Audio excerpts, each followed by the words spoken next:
And there's even documentaries on YouTube where these people say, I went to do ayahuasca and I never drank again, and all that kind of thing. I think it's important, if you're listening, if you do consider an ayahuasca retreat, to, don't expect a miracle, but do expect a perspective shift, which I think is the most important. Yeah. The most important part of spiritual growth, mental growth, physical growth, any kind of growth is just changing your perspective on life. Welcome to the Aftermath Podcast. This is your host, Dr. Dallas Bragg, a former crystal meth addict, now sobriety coach. Join me on my mission to increase awareness around the epidemic of crystal meth among the gay male population and create a repository of resources for current and past addicts, as well as and especially for their loved ones. This is the Aftermath. Trigger warning, this podcast will contain discussions pertaining to drug and alcohol misuse. If you feel triggered to use or relapse, please call SAMHSA's national hotline at 1-800-662-HELP. Also, if you are new in your sobriety journey and you feel like you could be triggered by discussions around drug, alcohol, and sex misuse, please do not listen to this podcast. All right, now on with the show. Hey there, everyone. It's Sober Steve, the podcast guy from Gay A, the Super Sober Hero Show. It's the podcast where I interview queer people and our allies about the amazing accomplishments they make in sobriety, personally, and for our community at large. Check out episode 188, where I talk about overcoming grief sober and managing ADHD with Andy A. You are listening to the Aftermath Podcast. Here's your host, Dr. Dallas Bragg. Okay, welcome to another episode of the Aftermath. So glad that you are here, and I'm also very glad and grateful and actually a little starstruck at our guest today, Andrew Moses. Andrew Moses is the queer drug coach. He's based in Melbourne, Australia.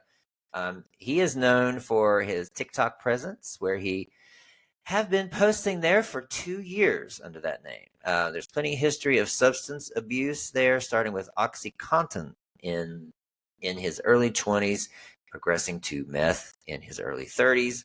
So drawing from his personal journey and his work with queer individuals globally, he has developed a non-12-step, I love it, approach to healing, focusing on compassion, trauma, and somatics. I love this. I want to hear more about it. His philosophy emphasizes the lessons that substance abuse can teach. I love that too. And the importance of extending compassion, acceptance, and understanding for personal growth and evolution. Welcome to the show, Andrew. Hello. Thank you for having me. Hello, everyone. So let's start. I always start with a little wellness check-in. Just want to check in. How are you doing? And what time is it there in Australia? It is 11 a.m. over here. 8 p.m. I'm doing well today. I'm currently in a big push towards a big workshop, my first ever workshop that I'm going to be running.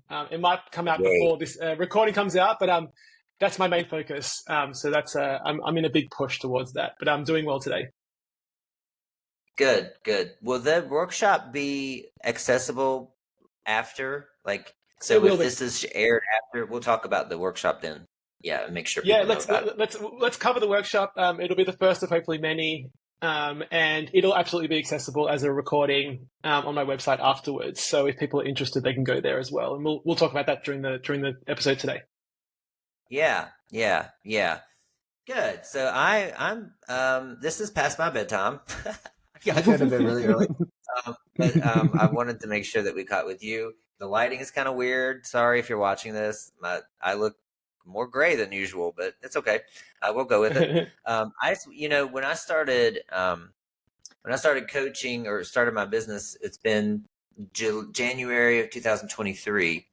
I thought there's nobody else out there. I know there's got to be nobody else out there who is addressing meth use in the queer community. And the first person I saw in my search on Instagram was you. Oh and my I was God. like, oh, damn, he's already doing it. But so well, I'm just continually impressed by your videos. And I'm just like, I don't know how I'll ever have that much knowledge, but you just really really have a presence, but also what I love the most is your authenticity, because I can just tell it comes through your videos just how much of a heart you have for the queer community, and just the journey that you're on to meet your mission. So I appreciate that, and I just want to honor that with you. Thank you. That's like So super cool. Yeah, that's super cool. Go on. go ahead. Yeah. If you I want just to wanted to say, start, I just wanted to say that I had the same feeling when I jumped on, and I'm like, well, first I thought there must be someone talking about like drug use in the queer community from a non-12-step perspective. But as I've sort of looked broadly, I think there's a few of us in very like small spaces, but I think there's a huge lack basically, and that's like I guess that's the not to be like that's the space we're trying to fill, because I see a huge need for it. So I kind of did the same thing as you, and it was fun to see you. And when you reached out to me, I'm like, at least there's someone else out here doing the same thing. Yeah. I actually haven't. I haven't searched well enough, but I haven't noticed anyone else specifically for, especially crystal meth. And when I was doing research to start this podcast, I started looking. I was like, I don't see any podcast. There's some queer sober podcasts, but nothing that looks at specifically at crystal meth, and especially one that's not 12-step based. So I'm excited to offer this, and I'm excited to have you here. So yeah, this when you told me the premise for this podcast, I was like, it couldn't be more aligned. I've sort of been on TikTok for a while now, especially after working with a lot of queer people. I mean, probably half of my clientele, I would say, are gay men struggling with chemsex. Chemsex often comes with a whole assortment of other substance abuse issues as well. right. But it's definitely like a specific place of mine. And when I started talking about it on TikTok, I don't think there was any, like if you search chemsex on TikTok, nothing, like I'm like the first 6 results basically. And when I started making videos, people were kind of shocked. First of all, I don't think I knew, and no one else knew, if you could even use the word chemsex on TikTok. But turns out TikTok's pretty lenient, actually. Really? I was going to ask about that, because I've steered away from it. Yeah. So I feel like everyone intuitively steered away from using drug names on TikTok, but it actually allows you to use most drug names, I've found. I haven't really had any videos. I think if you talk about sex, if you use the word sex too much, it seems to like not enjoy it. So, but also if you change the caption, then you can get around that. But using the word meth is fine, OxyContin is fine, weed is fine, chemsex is fine. So it's been nice to like actually just present and not be like, you see people talking about drugs and they'll use like the letter 3 and the thingo, and it's like, it just something about it doesn't feel like as real as like just say the word to me. And I guess it's been surprising, and people have really responded well to talking about to this sort of insight into chemsex in the gay community. Nice. Well, it needs to be talked about. It really does. And like we were talking before the podcast, that when we talk about these things in public, when we're vulnerable and we bring up these hard issues, it's therapeutic for so many men out there. And as well as I do, you hear from them. They start messaging you. Thank you for saying that. Yeah. I've been living in this shame. I know a lot of crystal meth addicts or gay men who go to AA because they're afraid to admit that they've been addicted to meth at all. Exactly. The response has been wild. Just from sharing, and we were talking about this before, just sharing my personal story. But we all know how much of a presence it is as well. Like, I've now got clients in like almost every major city in the US, in Berlin, in the UK, all over Australia, and every single city has a pretty thriving chemsex scene. You can jump on Grindr at almost any time of day, especially after midnight, and find exactly what you're looking for in 5 minutes. Anyway, all over Australia, Perth, Sydney, Brisbane, Melbourne, all over the US, like Orlando, San Francisco, Seattle, Austin, Brooklyn, Philadelphia, everywhere. Toronto in Canada, like I've got clients in all these cities, and every single one of them has a thriving scene. And I think there's some really interesting reasons which we're going to get into today, obviously, of like why it's such a presence. And I think that it's sorely needed to give people some understanding, because people get themselves really fucked up in those scenes as well, and really get themselves stuck in some awful situations that are really dangerous. So, Yes, and that's when this podcast comes out. It's launching for April 4th. My why I'm launching it episode comes out, and I talk about, just like what you're saying, is no other drug has its own app, because let's just face it, crystal meth has its own app called Grinder, right? It has its own Telegram page, WhatsApp page. It has its own Zoom channel. You can go and use with men all over the world anytime you want, 24/7. This is a nuanced chemical drug that needs to be treated in a different way. And like you're saying, there's a gap not only in sober coaches, but the treatment centers, therapists, they don't know how to adequately treat this drug, especially treat gay men who have been a victim of it.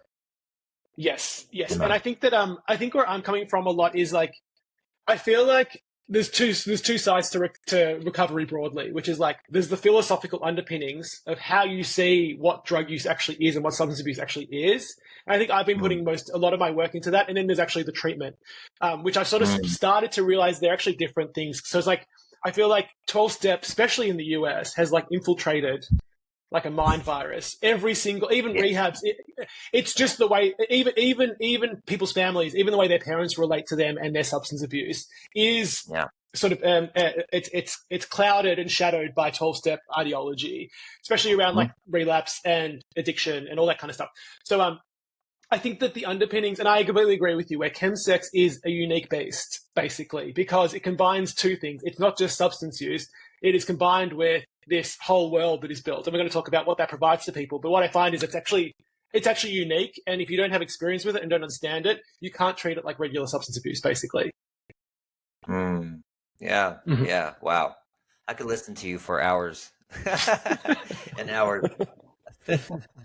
You're gonna get me going today.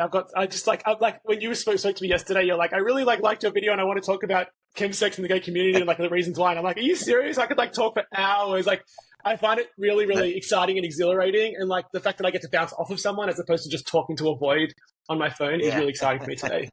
Yeah. Well, do you want to tell us, the listeners, a little bit about your story first? Sure. Okay. So, I grew up, I was very closeted. I grew up in a Jewish community here in Melbourne. It wasn't religious, but I think it was that sort of like conservative sort of traditional immigrant family, immigrant society, immigrant community, that I think made being gay just not, it wasn't like openly homophobic, but it was just like, it's not going to happen. You know, it's just not going to happen for you. You're going to marry a Jewish woman and have kids because that's your duty in life. And so I think that made it really difficult for me to, like, I would perform, you know, this sort of like the queer trauma, like I talk about it, basically like, you know, sort of initiation of shame from a young age, and then feeling like I had to perform to be accepted and loved and validated by my family, and sort of building a whole fake identity. And so my real identity sort of goes unassessed and unaddressed. And so I think that, my first way of coping with that through school is to be like a really good student. I'm like the top of the class student, really well behaved, right? So I'm that version. I'm the perfectionist version. And then as soon as I finish school, I start to discover drugs, and I'm like, I'm like really into it.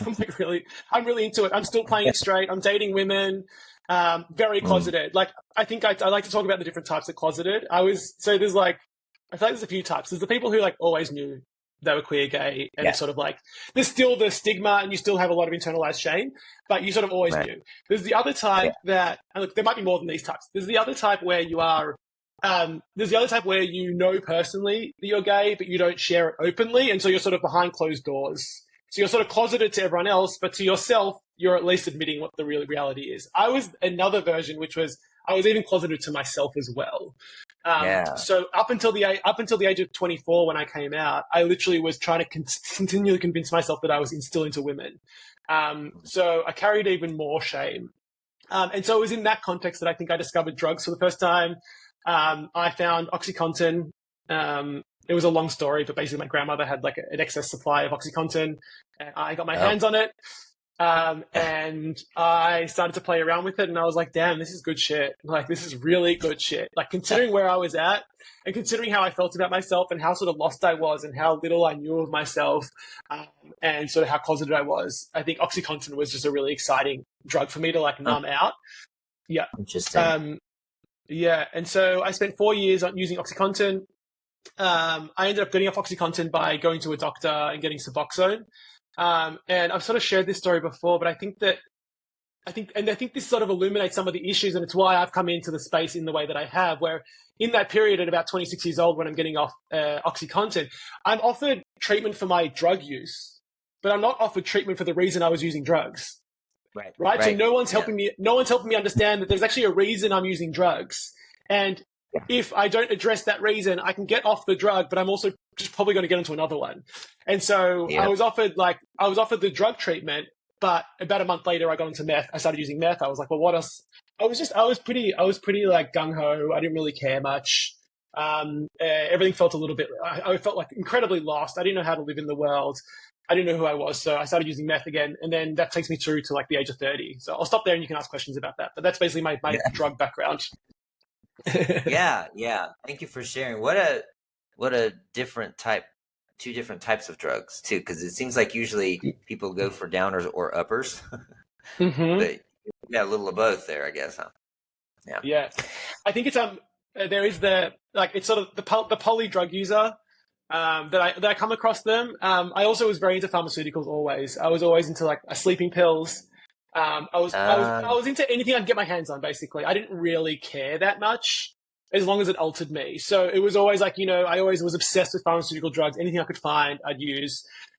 So it didn't I agree with you where it's interesting to not have there's no drug niche here. It's just like, how can I get fucked up, basically? Right. Yeah. Yeah. Okay. So we can fill in the blanks of your meth use because we've all been there, right? If you're listening, or if you're a family member, you know what happens when gay men get on meth. So what was it that for if there's listeners who are in this place where they really want to quit, they can't seem to stop. Chemsex is the only sex they think they know of. Tell us what made the switch for you. What made you try to get sober and say goodbye to it? Yes. So I'd spent a good 4 years sort of falling into a really deep hole. I lived in the apartment that I still live in now, which is complicated. And I was living alone. I had a partner at the time. We didn't live together, but he didn't know anything. I didn't share my drug use with anyone. I was so secretive. I was so secretive. So it was this sort of like real, I think it's just a continuation of the shame from being closeted. It was just like everything about me is not to be shared. It was sort of like I guess that was like the most comfortable mode for me to be in. I hid it from my partner. I hid it from any friends that I had. I hid it from my parents. And as a result, I felt so fucking isolated. I felt really, really alone. And I was progressively over those 4 years just pulling myself further away from people. I don't think that I would have gotten myself out. I don't think I knew of any other way to live my life because I'd spent my whole 20s using drugs. It was sort of like I remember I would always look at people on the street and be like, how the fuck are you doing this? Like, it's, you get to that point where you're like perplexed at how people actually live their life regularly without drugs or without as many hard drugs. So I remember being in that phase. And then, so when I turned 30 years old, my mum, I had lunch with her one day and she was like, do you want to go and do ayahuasca with me in Costa Rica? I'm gonna buy you a 30th birthday present. It was her 60th birthday. So she's like, for my 60th birthday and your 30th birthday, let's go to Costa Rica to do ayahuasca at a retreat. Which I think for me, almost intuitively, I was really excited by the opportunity. I think I was in such a rut.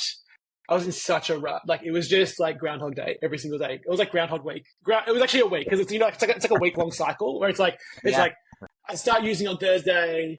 I'm up all the whole time till Sunday. I crash. I tell myself I'm never going to do it again, and then I'm back on it by Tuesday or Wednesday. So it was a Groundhog Week, and I think that I was really appreciative of this opportunity to get out of that rut. I didn't know what was in store for me, but I knew that there was something interesting there. I was shocked that my mother was offering me to go overseas to do more drugs. She has a whole story of like how much strength and conviction it took her. She believes she like received a message from, she's very spiritual, has lots of beliefs in that way, and she believed that she was like guided to take me there, which I agree with because it was the start of the journey that I'm on now. I believe it 100%. There's no other way to see it because it's such an outlandish thing to be offering your son who's struggling with drugs. And my dad was like, my dad's not that way. And my dad would have had a really hard time, and she would have had to convince him really hard to be like, this is the right decision. So it had to come with conviction. So, that was, I think the ayahuasca experience for me was like very transformative. It wasn't instantly transformative, but it was absolutely in that following year that everything started to change for me. So I can go on to describe the experience if you want. Would that be useful? Yes, go ahead. All right. Yes. So basically, it was Costa Rica. It was this beautiful retreat that we went for like 6 days, and the plan was to do an ayahuasca ceremony every single night for 5 nights in a row, which feels like really very excessive. Yeah. And it was sort of accompanied by, they would help you help you frame the trip, help you process the trip afterwards. Now, incredibly, I didn't really take advantage of this because I didn't really know who he was at the time, but Gabor Mate was actually there to trip with everyone and to help everyone process their trips the next morning, which is iconic and like wild, knowing who Gabor Mate is now and how much impact he's had on me. I got to meet him. Yeah, I got to meet him. I sat in on sessions with him. Unfortunately, at the time, I didn't really know. I didn't have a full idea who he was. My mum did, and my mum was really excited by the opportunity. But basically, on that first night, I got everything I needed on the first night. I think the rest of the trips were actually pretty superfluous for me. On that first night, to give a bit of background, like where I was at in my life at that point. So I was using drugs. I was unemployed. I was isolated. So I was in like the real depths of sort of despair. I guess it was my rock bottom, but my rock bottom still was me having a roof over my head because my parents supported me. So it was a rock bottom that was, when the rock bottom's sustainable, it's hardly functional, but it's sustainable, I guess, but it's miserable. So that's where I was at. And internally, a huge amount of shame and self-loathing. And it just grew over the years, to the point where when I was 29, like I just remember like, I couldn't look at myself in the mirror. I didn't think that I was worthy of ever sharing myself with anyone. Anytime I would meet someone, I'd make up a whole backstory. It was all a performance because I feel like the real me was just like a little bit not acceptable and not okay. And so on that first night, that ayahuasca trip, I recall being sort of taken out of my body, obviously, and observing myself for the first time, sort of as I was, and sort of with the shame and the self-loathing being sort of pulled away and dissolved, and actually feeling sorry for myself for the first time, and actually shedding a tear and being like, oh, like you're just a really sensitive boy who hasn't had the ability to accept himself and develop, and you're using drugs to cope, right? So that was the realization. Which in that moment when I'm sort of awash in self-loathing was really powerful. I remember shedding a tear. I remember the language was I felt sorry for myself. Now I would say that I found self-compassion for the first time. And I remember sort of having other experiences of like around my hair. Like I had hair at the time, but like just a whole bunch of realizations that like I was running away from. Like I didn't accept myself at all. I really just everything about me that I thought was broken and defective and wrong. And this is, I guess, from the queer experience, really, the closet experience. And that was sort of running the ship. So it allowed me to get perspective for the first time and find self-compassion. And it wasn't instantly transformative. I didn't understand the impact of that at the time. Like I didn't the next day be like, oh my God, I'm never going to use drugs again. Far from, because it was, I actually returned back to Melbourne. Like I said, the rest of the trips weren't that impactful for me. I got what I needed in that first trip. And when I came back to Melbourne, I got straight back onto using drugs because as you do, you come back to the same house, the same environment, the same everything, you sort of return back into the same habitual pattern. But it was definitely that year in 2018 that everything started to change for me and sort of different opportunities seemed to arise for me. And most of all, I just became like completely fed up with my meth use. Like I started to really hate it. You get to that point where you're like, I just hate this drug. Like I hated the feeling. I hated the way that I had to go and get it. I hated the people I was interacting with. Most of all, I hated the come downs, and most of all, I just hated how much it was sort of stealing away any joy or anything from my life. So that was, I think, that's the framing of how I sort of started to quit. That was in the 2018. Yeah. Great story. I think it's one thing I want to pull out of that too is I also had an ayahuasca experience that kind of really projected my sobriety. But some people do go into those experiences expecting it to, like that, they come back and they don't use again. And there's even documentaries on YouTube where these people say, I went to do ayahuasca and I never drank again, you know, and all that kind of thing. I think it's important, if you're listening, if you do consider an ayahuasca retreat, to, you know, don't expect a miracle, but do expect a perspective shift, which I think is the most important. Yeah, the most important part of spiritual growth, mental growth, physical growth, any kind of growth is just changing your perspective on life, right? And on yourself. Yeah. Yes. I couldn't agree more. And that's why I sort of make it really clear that it wasn't this sort of like magical.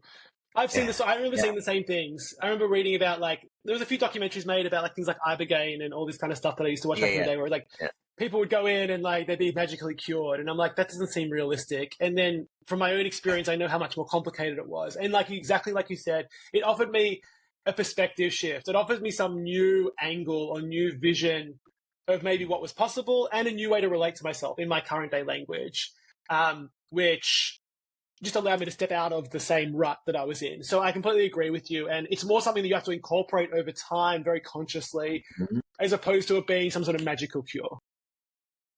Yeah. Integration is important. Yeah, integration. So then you started to become a queer sober coach.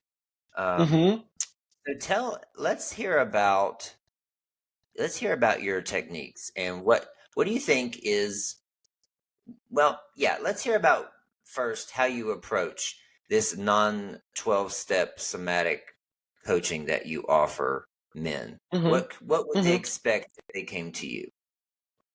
Okay, so let me first talk about just how I sort of arrived here, because I think it's important. First of all, I want to say that I never. So when I quit meth, first of all, I made no commitment to like total sobriety, and I'm not sober now. Like, I smoke weed, I drink alcohol when I go out, I use LSD occasionally. So I'm not I'm very anti 12-step in that way. In terms of like, I think total sobriety is a strange. Yeah. I don't judge anyone that's made it, but I know personally from every single person that comes in my door, no one really wants total sobriety. You kind of want to find some sort of like assortment of substances that you can use occasionally in a really safe and functional way. So I think that was the first thing. And I never went to any 12-step or NA. I never went to a rehab. I think it was like a self-supported recovery, I would call it, where I started to, and my first avenue was through my body, through looking after my physical health. I joined a gym around the corner here. I became quite obsessed with it. As you know, we're all sort of obsessive. I mean, it's sort of leaning into the obsession. We're obsessive. I get fixated on things. I still do. You know, I'm neurodivergent, ADHD, whatever, all the assortment of names and thingos. I definitely have tendencies in that area. So I found something else. I found something else to obsess about. You know. So I think my first avenue was always through physical health, and that's why I first became a personal trainer. That was about a year and a half after I stopped. I became a personal trainer, and I think so. That's my avenue in was always through a heavy focus on physical health and good coping, I guess. Let's talk broadly, sort of lifestyle stuff. Realizing that the lifestyle is really the thing that signifies your quality of life, as well as what goes on up here. But ultimately, that's sort of the first step, and it's sort of an easier step. So I think that was the framing. So I first became a personal trainer. It's important to say that I spent a few years training queer people, helping them look after their health. And then during lockdown, when all the gyms shut down, I sort of had to move myself online. And it was at that time that it started to transition. So I started to offer sort of like fitness and health coaching online. And then just like you, I started to share my story. And then people started to reach out to me. And I was like, okay, well, is there some sort of avenue to like actually, you know, sort of like, okay, so I can help people look after their body and their physical health. Can I also help them, can I tack on now some more aspects to what we do together?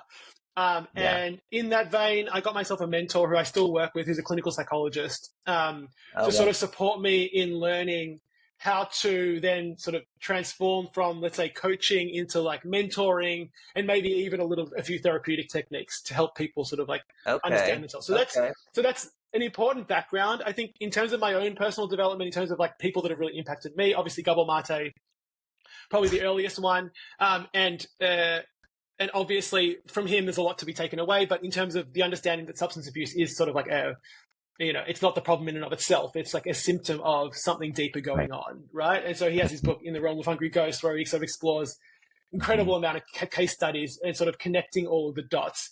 And I guess that was my own past as well. I was using drugs because I was closeted and I didn't accept myself and love myself, and I hated myself and had no identity. So it really resonated for me. And also the fact that like when I got off OxyContin, because I wasn't offered any treatment for that deeper parts of me, I just jumped onto more drugs. So I guess that's sort of the background. So Gabor Mate, in terms of like drug use showing up for a reason, and obviously some trauma underpinnings.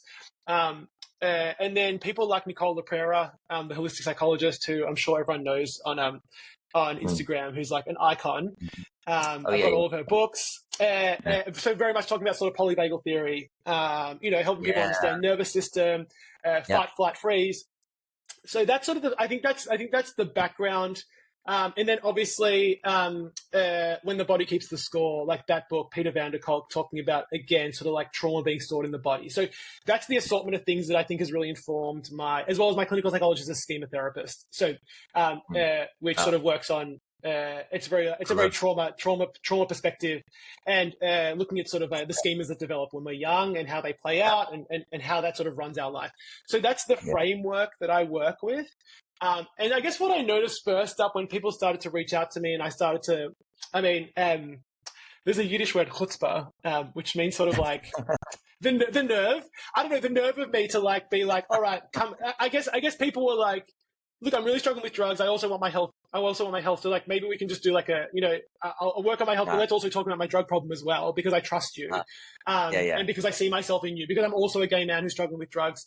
And what became obvious is that there's some very familiar patterns, basically. Sort of like my pattern of coming to drug use was also a very similar pattern that I started to see in lots of people, right? So basically looking at the one level deeper. The other thing I started to hear a lot of was that 12-step was like, everyone had tried, everyone can access 12-step, right? That's sort of like the zeitgeist. Right. It's the soup that we live in, right? Everyone knows what that sort of ideology is about. And basically everyone coming to me was either like, I hate going to the meetings. I feel judged. I feel shamed. I feel like it's really dogmatic. And so I'm aware that 12-step helps a lot of people, and I'm very careful to like recognize that, and I'm not rubbishing it if it's working for you.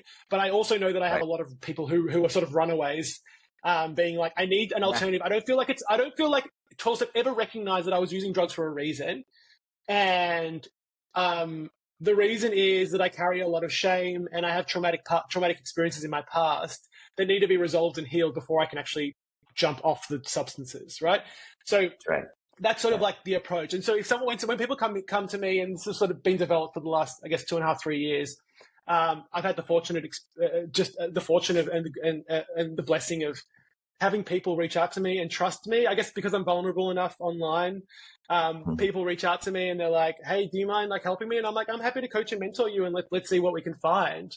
I don't make any promises. I'm not their therapist or their psychologist. I'm very sort of clear on my boundaries in terms of what I'm capable of and what I'm not. But I'm also happy to give it a go. And what I found is because everyone is so secretive about their drug use, and their substance use, it's already healing just to sit on the other side of a screen with someone and just share openly. Like, let's put everything on the table. Let's put everything on the table. Because there's so much shame and so much stigma, and especially when we're starting to move into places like chemsex and meth use and gay men. And there's already so much shame that the shame is on top of the shame, and people share it with no one in their life. So already healing just to be like, let's just talk about what's going on in your life, right? So that's the first step. The second step is helping people understand the reasons why they're using, which I seem to be able to do really well almost in the first time I speak to them. Like, you don't know the exact reasons, but the sort of broad outlines. So helping people, alerting people to the reasons why they're using, as opposed to seeing their drug use as some sort of moral failing, and some sort of like broken. It's like a pathology, right? So I'm very against like the pathologizing of 12-step as well, which is like, oh, you struggle with drugs, you're now an addict. And once you're an addict, you're kind of always an addict. For life. I hate it. For life. I hate it. I don't actually use the word. I don't actually use the word addiction. I've made that very clear on my TikTok. Just because I've actually avoided all the words that 12-step uses because they're so imbued with so much meaning. Yeah. Like relapse is out. Yeah. Even Relapse sobriety. is out. Relapse is because the way that 12-step interprets relapse, I think, is really toxic. And I've had people. What I started to notice was people that have been through 12-step, right? So let's say they've been indoctrinated. I don't mean that in a bad way, just like that's the ideology they have in their head. What I noticed was they were actually almost harder to work with than people who had never been through 12-step.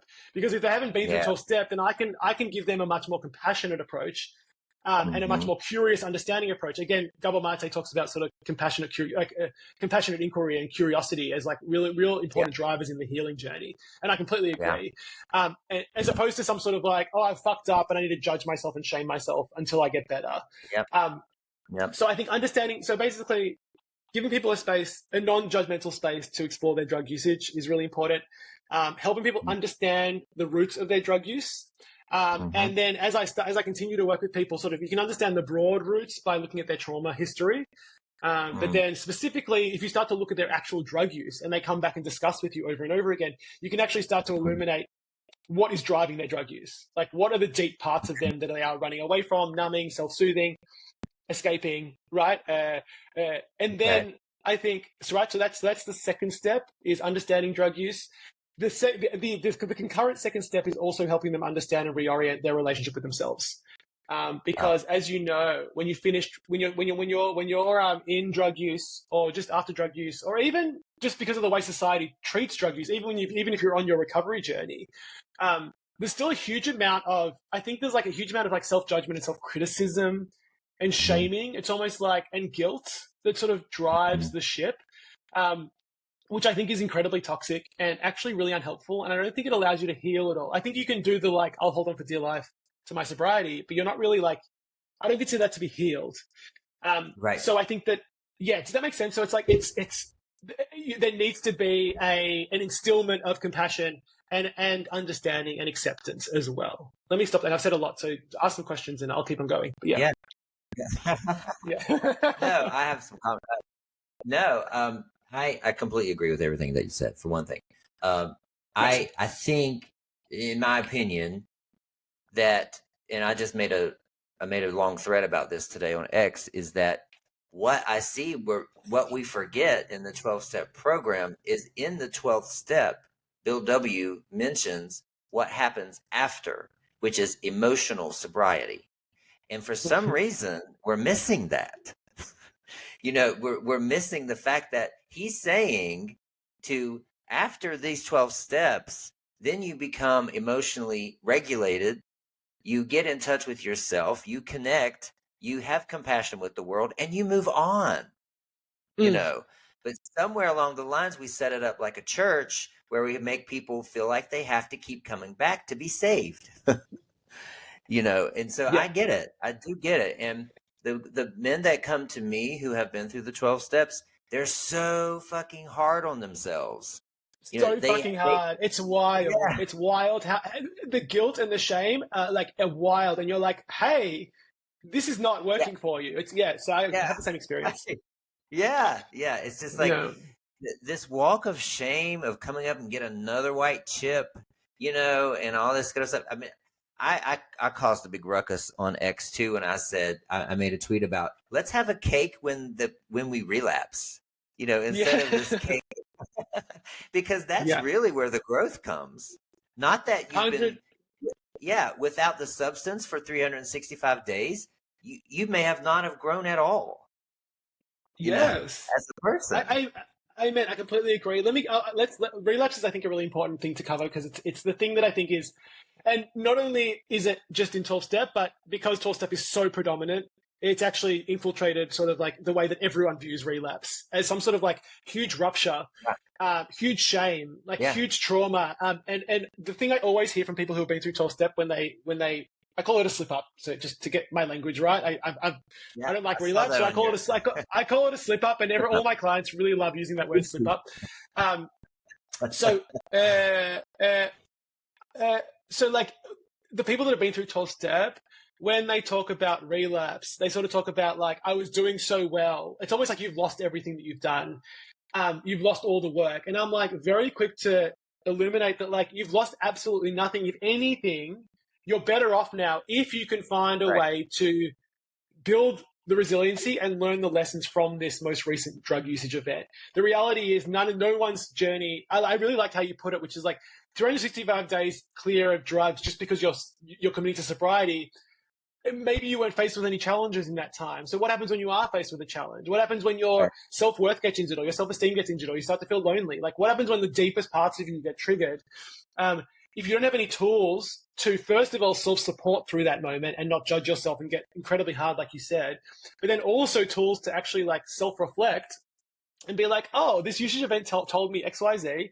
I'm really struggling in this area. It's something to look at. It's something to look out for. I find that what's best in it to avoid sort of slip up, I find that anticipation is actually the best tool. It's the best gift. Like if I can help a client anticipate the moments when the desire for drugs enters the equation, then you can come up with narratives and tools to navigate that moment. If something takes them by, so I think that so I like to do a lot of like if someone comes to me, like obviously, look, everyone has a little bit of shame when they slip up, but like hopefully if they've been with me for long enough, they kind of come back with like, you know what, that really sucked. I'm like annoyed that it's something that I didn't want to do, but I'm here. Let's go for it. Let's process it if they're ready. And so we'll sort of process it by going through like very, very granular. That's not a word. In a granular way. Really looking at what led up to the drug use, right? What factors, circumstances, what sensations in their body. And we talked about somatics earlier. Like, I think that there's a lot of education that I like to do with people around their nervous system, around dysregulation. Because obviously what you notice, I'm sure you've noticed this, but like so many people, and I used to do this as well, where like you use to downregulate. Like if you don't understand what your nervous system is about, you often use drugs, especially those on pharmaceutical drugs and some of the downers. Alcohol as well. It's a way to regulate your nervous system. So if you can educate people about that. But basically, like, so we're looking at what were the sensations in your body, what was the circumstances in your life, what was the circumstances in your relationships at work, what kind of narratives were going through your head that led you to use drugs, right? And so once we do that, my spiel is that like, we now come up with strategies for the next time we encounter the same set of circumstances. But other than that, you just move on with your life. You literally just move on with your life as if nothing happened. You don't lose anything. You're still doing well. My spiel always is like, because everyone's like, I was doing so well. And I'm like, you're still doing well. You're still actually doing well. The fact that you fronted up here and you've actually like supported yourself through this moment means that you've actually grown, just as you were saying. So yeah, that's so anticipation I find to be really important. And when something happens that people can't anticipate is when it gets most risky, I think. Oh, right. You can't, right. Yeah. Something that you didn't expect to be a trigger. Yes. Right. Exactly. Those are the hardest ones to navigate. Yeah. So it's almost like you're working through all the slip ups and relapses until you get to the point where you've covered most of your triggers. And then you've got this like really robust toolbox to self-support, and eventually you can move forward with your life. That's sort of the way I see it. Yeah. That's a good point. And, you know, I think I might have shared it on another podcast. I've done too many this week. But even after I got sober in 2018 as well. And so I'm coming up on 6 years, and I was at the gym the other morning and was doing biceps, and I looked down and my veins were just popping. And I was like, all of a sudden I just trigger. I mean, out of nowhere, just the trigger. I used IV, you know, I used it through IV use. And so it was just this craving for it. And then my body reacted as if I had just used, you know, my heart sped up. I started sweating. I got the burning. And I was like, I wasn't anticipating that at all. But after, you know, I had the tools in place to downregulate, tell myself it's, you know, tell my body this isn't real. I didn't use it, and, you know, and I had to talk myself down from it, you know, after 6 years. So, you know, you never know. You never know what is actually going to trigger you. But I think it's there on purpose to flesh out and clear out what's left of your craving. Yeah, I think it's all. I think we're both very aligned in terms of like moving away from substance abuse. Any kind of substance abuse is really like a healing and growth journey, as opposed to it being some sort of like I don't think 12-step ever maybe some do, but I don't feel like it frames it in that way. It's more of like you've deviated from the norm. That's why the pathologizing. I feel like the pathologizing is really the problem, and pathologizing is a problem in the medical field and the psychiatry field generally. I think for mental health, I think that it over relies on pathologizing. When I say pathologizing, I just mean you basically identified something as being abnormal, like it's a deviation from some sort of norm, as opposed to accepting that we're all individual, we've all been through shit in our lives. Our bodies are always acting self-protectively to protect us, right? Survival is our number one imperative, and we adapt. And we end up with this assortment of ways of being that has been adapted from all our life experiences, right? Which is a much more compassionate view. And that's the trauma-informed view that I think I really like to push. So I think what you're saying is really important. And like, so like you said, it's there to clear something out. And it's really useful for the listeners to hear you 6 years on, still experiencing moments of craving. I only IV'd once. It was my very last time using was actually an IV usage. But I did use in the house that I'm still in. And so that sometimes creates a little bit of complication for me. Maybe talk through, let's both talk through, like, what's the narrative? Like, because you just went through one, like, what is your internal dialogue and narrative when you come across this sort of like craving feeling? Like, what do you tell yourself to talk yourself down?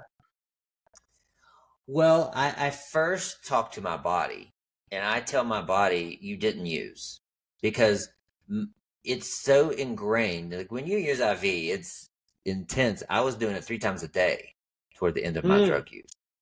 And so when the thought came into my mind and the vision of the needle going in, my body instantly went into memory, muscle memory. And I felt even a burning in the throat, everything. So I first said to my body, you didn't use. You were at the gym, you didn't use. I like heart math, which is you breathe in for 5 seconds, breathe out for 5 seconds. I did that about 3 times and got myself first physically stable. And then I just said that actually did it for the most part. I had to say to myself, well, that you would never do that, and what would the implications be? I asked myself a few questions. It was very quick, but there was just something about that moment that was it just took me by surprise, Yeah. And I don't mention that to negate on my feelings about once an addict, always an addict, because I don't buy into that either. I buy into the fact that it's imprinted on my brain, because when I would do it, the dopamine levels were so high that there is still a pathway up there for that. That's what I blame that on. Yes. But then it's up to me to decide. It's up to me to decide what to do next. Yes, exactly. I think it's about staying present. And like you said, focus on so we're both sort of somatic. We're both sort of big on somatics. I'm working my current therapy journey is with a somatic psychotherapist who I've been working with for probably like 6 months, and she's like blown my whole mind. I love it. And changed my whole world, and like really realizing that like the first place to look is in your body. Like always, whenever something feels big or scary or terrifying, or you start to feel angry or irritated, or like anything, just like look straight to your body, soothe and regulate the body first, and then think everything through. So I think we're on the same page with that, and I think that's something for your listeners to take away for sure. And then I think the narrative that I find really important to like to really solidify with all of my clients and myself is just like the reasons why I don't want to do that anymore. Like of like creating a realistic accounting of what it would look like to use and what it does look like to use, right? Sort of the impacts on my life. I know that was really important for me early on. I didn't sort of finish the story, but in 2018, when I sort of finally sort of quit the meth, I sort of was at the gym. I was going to the gym and using meth at the same sort of time. Oh, wow. I was in this sort of like in-between phase where I was like flirting around with the gym and then still occasionally using, which I think is first of all really a nice thing for people to realize that like, and it's part of my own philosophy and how I coach people. It's like, you can start the good stuff first.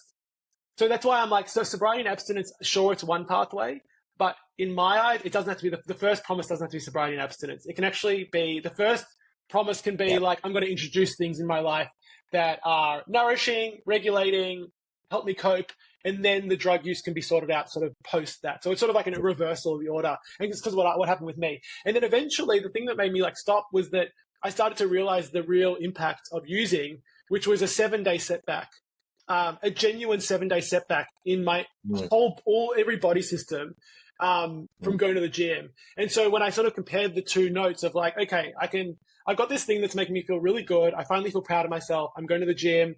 My body's finally changing for the first time. I'm like, this is exciting. Or I've got this fucking drug that's been messing my life up for 5 years. And all it does is drag me back 7 days every single time I use. And so it was almost like that was the transition point for me. So it was having a realistic accounting, and I help all my clients do that as well. Like a really realistic accounting of what it actually means to use, because I find that when people don't do the self-assessment, you get stuck. The association with the drug is the initial high, right? So you unintentionally associate the initial high with the drug, whereas what we're trying to do is reassociate the drug with all of its aftermath. The aftermath, literally the name of the podcast. That's why it's important. So I think that's important to say as well. Yeah. That's interesting. There's a little exercise I do. I volunteer for Controlling Chemsex out of London, and they offer 8 to 10 free kind of coaching sessions for men addicted to chemsex. But one thing we do right away is we fill out a paper that says, the good things of using and then the bad things, and it's amazing to see like the change in their thinking when they see it on paper. Like the list of good things is here, which is what a good fuck sometimes. Sometimes, that's the thing about rarely. That's the thing about a sex drug that really eventually you're not really even having sex on because but it's usually good sex, and then over here is this long list of all the bad things that happen when you're using it. And so that you got to get to a point where there's more pain than pleasure, right? At the end of the day. Yeah, and that's why I actually think meth. It's a funny thing to say, but meth seems to be, I don't want to say easier. There's more because meth has such dire consequences on people's lives and quality of life because the impact is so long, the come downs are so bad. It's almost like there's more to latch onto in terms of like when I'm coaching someone. Like I find the hardest time to coach someone is when the effects aren't that bad on their life. Like the worse the effects are on their life, the more buy-in you can get. And so what you were saying, it's a funny sort of like, it's a funny thing to realize, but almost like meth seems to be very doable. It's a very doable one to get off because the impacts are so bad. And once you can actually tune into, first of all, the reasons why you're using, but then also just a real accounting of what it means to actually use this drug. And if you can reassociate, which is like sort of my terminology of like reassociation, that does a lot of the work. Like almost how bad the drug is and how much of an impact it has on you does a lot of the work of being like, all right, this is the time I'm not going to use because I don't want all of that. I also wanted to say, just in reference to your being in the gym and getting triggered in that way, I see, and sort of almost the feeling coming on, which is such a powerful thing with meth because it's such a strong feeling and because the dopamine is so high. That your body can actually start releasing dopamine. You feel like you're on the drug. And I find a lot of my clients, and I'm sure a lot of your listeners, and probably you can relate to this, but often one of the last risk factors is old people that you used to use with reaching out to you by message. So like old hookups. It's almost like I can tell that at some point in the journey that's going to come up. Because like you go through this period where it's like, okay, if it's up to me, I don't really want to use anymore. I'm kind of done with it. I'm going about my life. But then that message comes in as like this final test. It's like the final boss. And in that moment, a lot of people can be triggered like you were, where it's like you almost go through like the process of using, and the feeling of using. So navigating those last ones, I find that to be like one of the last things to navigate, but I'm sure a lot of people can relate to that. Yeah, definitely. And the thing about when you're with a guy for a night, but you're on crystal meth, you really have been with them for a week. It's so intense and you share so vulnerably and you bond in this way, and so there's the other, like that last test of blocking or deleting the numbers of the people reaching out. You feel like they're your best friends, Mm-hmm. But at the end of the day, they are not looking for your best interest, obviously. I think Yeah, that's also maybe a good intro into like some of the deeper reasons why. And like, I think that connection point is actually what people are seeking out a lot with yeah, chemsex. It's sort of mm, like a deep loneliness. It's a deep loneliness that is being relayed into a desire for connection. And we're finding it wherever we can. So it is really hard to do that final sort of like block delete moment. But I think what you have to do is start to be like, because also we're such people pleasers, like we worry about other people's emotions so much and we're so hypersensitive because yeah, that's who we are as drug users that like the, yeah, we only take into account how the other person's going to respond. But it's really, this journey is very much about standing up for your own needs right. as a priority, which is something that we don't do when we're drug users. So I find that to be an important part of the journey as well. And almost that final moment where you like either are very clear with someone being like, this is not the life that I want anymore. Please stop reaching out to me. Or you go the one Yeah, step further and be like, I'm going to block them. Obviously always done with respect. Like it's never like I'm better than you. You have to really care. It's not like I'm better than you now. And it's just like, right, that's not the life that I want to live anymore because it's not working for right. me. And you know what? I find every single person, the message back is always like, it's not working for me either. Like, you know, like everyone always knows that it's not working for them. Yeah, yeah. You know what I mean? It's like the amount of Right. people, I'd love to do a survey and understand the amount of people that are doing chemsex that actually don't want to be doing it, but are kind of stuck in the Yeah, loop. So yeah, that was important to say as well. Yeah. yeah. Thank you. Yeah, I love that. Well, I don't want to run out of time before we let you talk about your workshop and what is it all about and how can people get involved in it and what's next for you too. Okay, amazing. Let me just say one more thing because we never got into the fun trauma underpinnings of chemsex. Yes. Which so Yeah, go let me ahead. just give Yeah, go let me ahead. just give my little spiel of how I connect it. So I think that the closet trauma, which is, I mean, I think we all know intimately what the closet trauma is. It's like it's that feeling of like unworthiness. It's the low self worth. I find that low self worth is basically comorbid with chemsex in every single case. Yeah. Ultimately, I think an inability to assert ourselves in relationships, an inability to stand up for our own needs. I think there's shame. There's often like heavy self-criticism and lots of sort of like internalized stigma. That's kind of the makeup. And what I find is that a lot of people that are seeking out chemsex are seeking out validation. It's pretty Yeah. plain and simple. Yeah. People are seeking out validation because deep down we don't feel worthy of love and care. And so I'm looking for a way to be affirmed and like that feeling of desirability and that feeling of wantedness. Even when you're on the apps, it's sort of a ready-made pool, right? So I always see chemsex, and we were talking about earlier how it's sort of like a unique beast in the drug and alcohol space because it's combining really heavy drug usage, which is obviously like sort of like a prime escape. It's sort of like an escape from my reality. It's escape from all the deep parts of myself and all the deep narratives that are causing me lots of distress. But then it also couples that with an intense feeling of validation and feeling wanted and feeling affirmed. So it's sort of, that's why I think it has latched onto the gay community because it actually addresses Yeah. two things that are part of our core trauma. Yeah. And that's sort of the video. That's sort of my stance on it. And people really resonate with that. And every single person I've looked after, obviously, every single person is unique, but overall, there seems to be the desire. So it's almost like triggers. The trigger seems to be like a low self worth, low self esteem, perceived Yeah. rejection. That's how I see the triggers of chemsex. A lot of us are really sensitive to rejection as well. So it's like perceived rejection, which might injure my self worth, and therefore I go out and seek out to be validated, wanted, to feel sexy, to feel desirable in these spaces, and also Yeah. escape. What do you think of that Yeah. as like a overall Yeah. philosophy? Oh yeah, yeah. No, I'm right with you. Validation is, I was going to ask you kind of, what the overarching reasons were, but validation. So let me ask you this: Yeah. if we have listeners and they resonate with this and they know that they're just seeking validation, what would be some first steps to give themselves the validation that they're seeking from outside of themselves? Yes. Okay. Good question.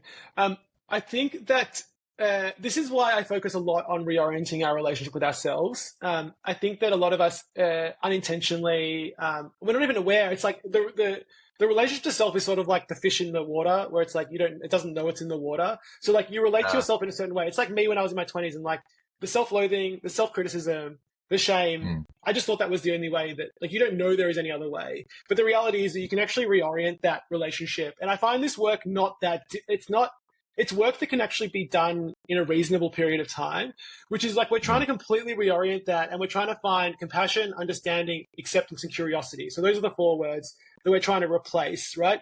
We're also trying to find ways to build self-trust, which I think is a really important thing the 12-step really forgets about, is this idea of self-trust. And then we're also trying to find ways to self-support and self-nurture through difficult moments, right? As opposed to numbing and escaping, we're trying to self-support and self-nurture.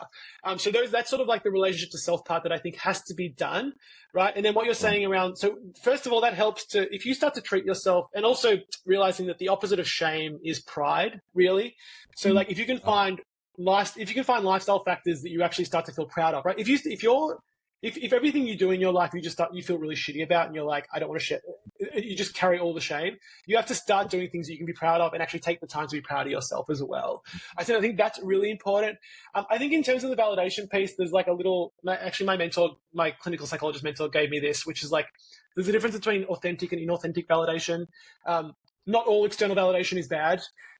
We all rely on it. We're all highly social creatures. We have families and partners that validate us. We have friends that validate us. My work validates me. Like, that's all okay. I mean, you have to play around with it, but that's okay.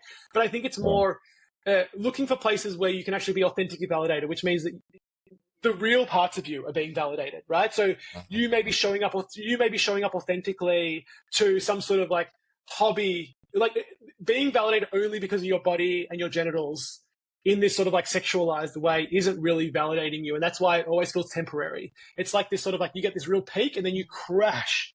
You get this peak and then you crash. We're all familiar with the feeling, right?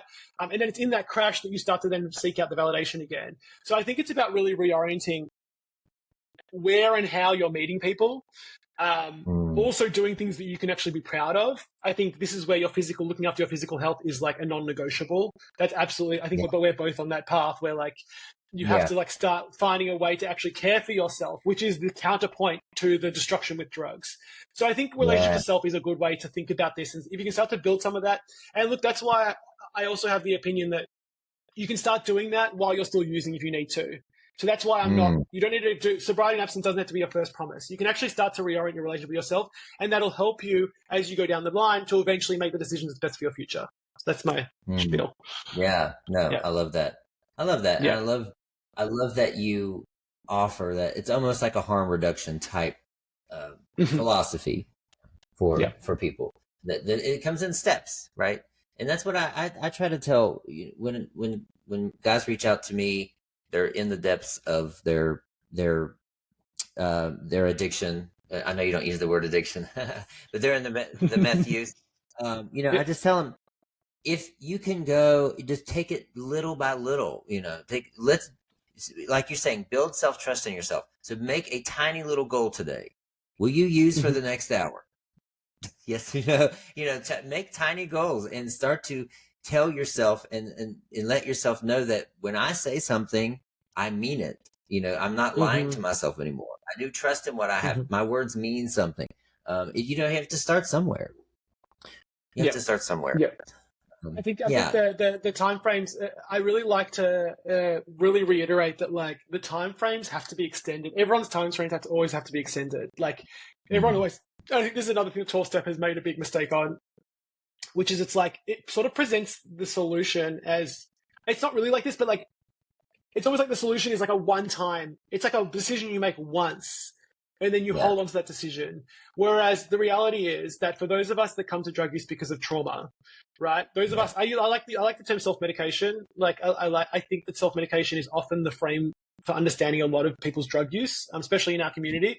And I also find it to be much more compassionate because we can start to think about like, what are you medicating? The questions become obvious if we're talking about self-medication as opposed to addiction. So I think it's important for people to just extend their time frames out. Like, you might have spent, I look after guys who are like in their mid 40s, in early 50s. Like it's not like, these aren't young guys. Some of them are young, some of them are 30, but like some of them have been doing it for a decade. Some of them have been doing it for 15, 20 years. So like, we're not going to undo it in 3 weeks. It's probably going to take 6 months to make any progress whatsoever. But as long as you can stay committed to the journey and treat yourself in a way that is compassionate, not in a way that is constantly shaming and judging, then you can actually make progress. So extend the timeframes out. Like give yourself, this is a project for you to be doing. And as we were talking about earlier, anytime you do use drugs, like it's a lesson, it's a learning tool. All right, it's not you haven't reverted back to the beginning of the journey. It's the journey continues. So I think timeframes are really important to extend. That's right. You don't have to start your days over. This whole thing of starting over at zero, it's just so shameful. It's so toxic. I do think where I do think 12 steps get it right in terms of helping is in the very beginning, latching on to being able to get to a meeting every day, and connecting with sober people, having a change in environment immediately. I think that really does serve a really good purpose in the very beginning. Yeah. But I agree. I agree. You have to think about how many gay men are religiously traumatized as well. They have religious trauma. Like, I mean, I'm one of so many of us do. And then you, like you're saying, you go into an establishment where you mess up and you have to go up to the altar and get saved again, or you have to go to the confession booth and confess your sins. It's the same setup. It's the same philosophy here. It's shame. It's driven by shame. It's driven by shame. And I've had people refute me on this, and I'm not saying that I know every 12-step meeting is different. I know every single community of 12-step is different. I'm aware of that, and I'm aware that it helps a lot of people. But ultimately, there is an underpinning of like group enforcement through shame. And as you're saying, it's got the religious undertones where it's like repent, guilt, shame, dogma, punitive.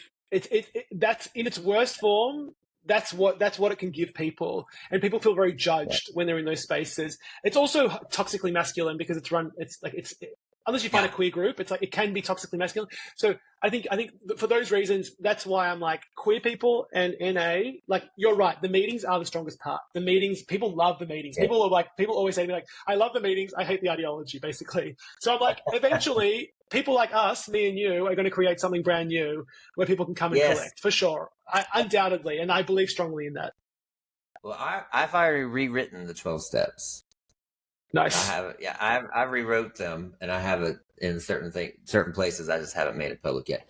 Well, speaking of products, yes, I do want to get to your workshop, and I do want to make sure people know where to find you, because I think what you're offering is you're so packed with knowledge, and you know exactly what you're talking about. So, where can we find you, and what is the workshop all about? What can they expect? Yeah.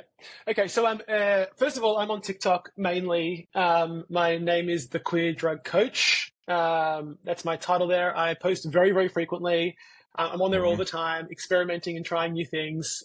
TikTok is a wild west. It's a wild west. And hey, look, as a queer person with a queer trauma and needing validation and affirmation, like being on TikTok has been complicated. I want to be totally honest. It's not been an easy ride. It's really complicated. Like exposing yourself to that many people and opening yourself up to rejection as well, and also opening yourself up to validation. But like it's a complicated ride, and it's taken me to deliver as I do, as effortlessly as it looks. It's taken me. I started on Instagram 3 years ago. Like it's taken me probably 3 years to get to the point. Like so, anyone you see on TikTok who's like, you're like, that looks so easy or effortless. It's like, it's so crazy how long it takes to get to the point where you can be yourself in front of a camera. That's the first thing. But I'm on TikTok and like, I really love it there. I think there's an incredible community growing there.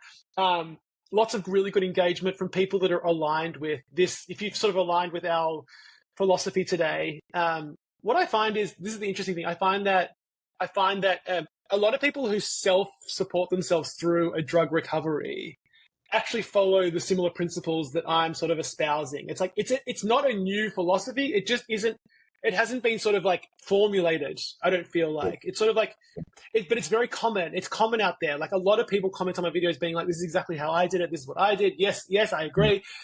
So it's out there. It's not brand new, but I just don't think it's been collated and presented in a way that's sort of digestible. So that's what I'm trying to do there. And then off the back of that, for my first ever workshop, we decided first I'm working with my partner for the first time, which has been a wild experience as well. Oh, nice. Yeah. So my partner's doing all the back end. He's sort of he took a break from his job, and he's sort of just we're doing it together. We're doing our very best to build a little business here because it feels meaningful. Like we're helping queer people heal their substance abuse. It's like it couldn't be more meaningful for us. So and the first workshop was really just a way. So other than that, my only offering is a one-to-one coaching mentoring, which is obviously it requires a certain financial investment that a lot of people can't afford. It's also my time is limited in that respect. So I wanted to provide something that was like a resource for people.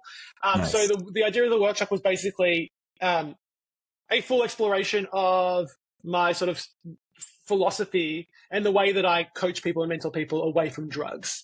So we called it Walk Away from Drugs and Find Yourself, which felt like a relevant sort of like, it was like, yes, we're walking away from something. We're also walking towards something. It's almost like that's the duality that we're trying to, it's a walking towards a better version of yourself, a more healed relationship with yourself. Right. And so we go through the modules. So the modules basically, the very first one is, so it's a full structure. So people aren't going to leave healed. Like we said, timeframes, people aren't leaving healed, but I hope that people would leave with a full idea of what it's going to require for them over however long, the next 6 months, the next year, the next 2 years. At least there's a framework now for what work needs to be done and however long that work takes for them. So we start with a deprogramming from conventional wisdom. So really sort of like a lot of what we spoke about today, sort of like throwing out all the useless terms and explaining why they're useless, sort of like around relapse, challenging this sobriety and abstinence paradigm is the only solution, and also looking at the term addict and addiction and why, and sort of pathologizing view, and replacing it with something more compassionate, trauma-informed, and somatic. Second module is about relationship to self and reorienting the way that you view yourself and treat yourself, looking at things like self-worth and self-trust and how to build those things, looking at compassion, understanding, and acceptance. The next module is about understanding your drug use. There's such a funny paradigm where for people that are in 12-step, or even just people in society generally, where it's like the more you explain your drug use, people think you're making excuses, which is really toxic as well. People start to believe it themselves and start to gaslight themselves into being like, no, if I spend too long trying to explain my drug use, then I'm actually just making excuses. No, I encourage all the excuses in the world. Like, let's really explore. And so in that module, I've got some tasks and some writing tasks, and you can actually go to my website and just download some free resources. I've got a craving journal and a relapse or slip up guide as well. So that's module. And then we've got a somatic module, basically a nervous system education, talking about dysregulation. And then the final module is sort of building the life that you want to live, and what the components of that are, talking about social connection and different coping tools, lifestyle tools, physical health. So it's basically like an exploration of like, from my own lived experience and now working with over sort of 50 or 60 queer people all around the world over the last 2.5 years, and what I have seen that really works. And it's solidly non-12-step. It's brand new and based in sort of all the most recent understandings of mental health and neuroscience. So that's the workshop. If this comes out after, it's going to be on April 9th. If it's already past April 9th, then it will be available on my website to purchase and download as well. So go check that out. So you're offering it live, but then later you can actually go and download it. And there's more to come, I'm sure, from you. There'll be lots more to come. I would keep an eye on Andrew's honestly, the next one, look, we need to work it out. It's a brand new venture. Who knows how this is going to go? It's sort of like trial and error. I've never had to market anything like this. We're just a 2-person band working out of our house. So, but the long-term plan is to have sort of like a bunch of different resources. So like the next one, I would love to do a chemsex workshop. I think that there is so much to cover and there's a real need for it as well. So look out on my website, look out on my TikTok, eventually hoping this to turn into sort of like a recurring thing where people can come and check in, almost like you said, like a meeting situation. It's almost like there's a cohort of people that are going through this journey together.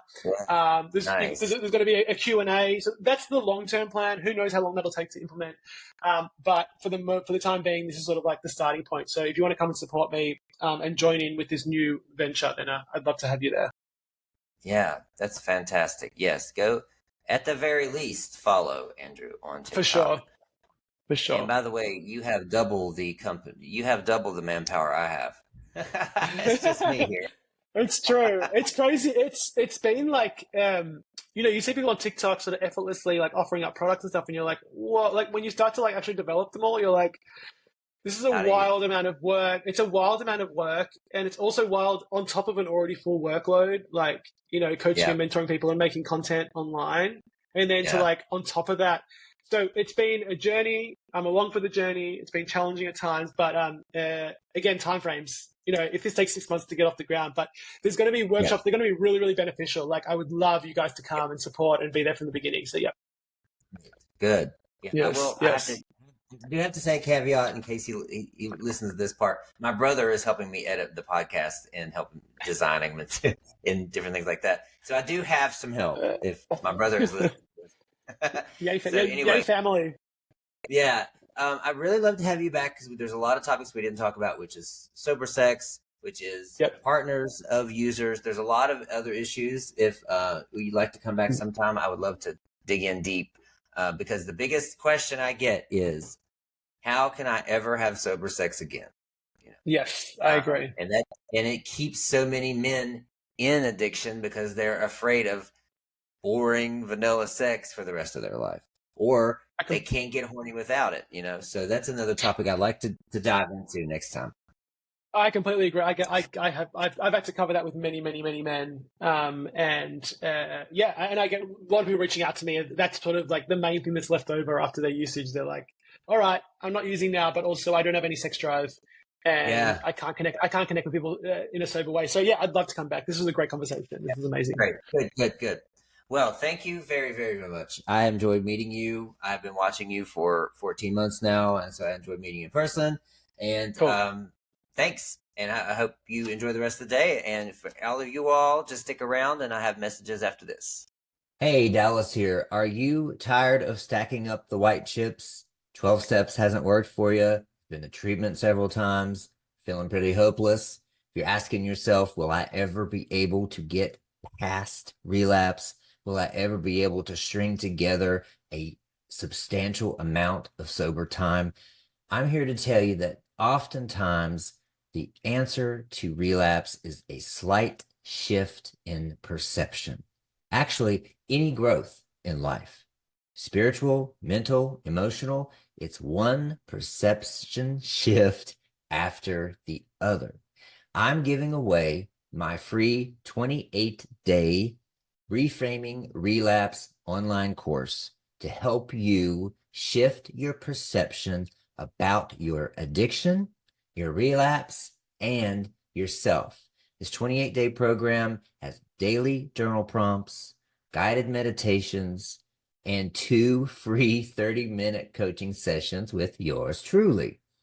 At the end of this 28 days, you will look at relapse through a different lens and change the course of your addiction cycle. I promise you that. I could give your money back, but I'm not charging you anything. If you're interested, the link will be in the show notes, and I look forward to seeing you there.